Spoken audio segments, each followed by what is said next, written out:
my father started singing Rumi, people were like, what is he doing? And now, after 40 years, we see where Rumi is and how people are connected to him. Rumi has become, I think, a universal figure, and that's because of the message he's giving us through his amazing poetry and philosophy. He talks about the importance of being together, being united, being next to each other. خب خیلی اولا کامله و در حقیقت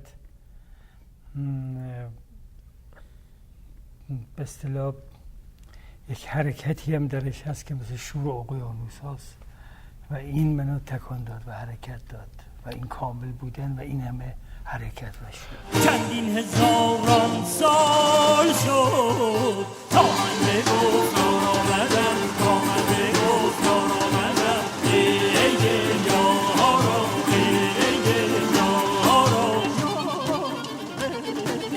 ای یارا.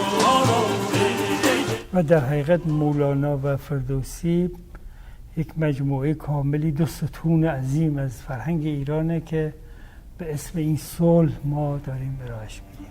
As an Iranian, I felt it's so important to be able to show another dimension of Iranian culture.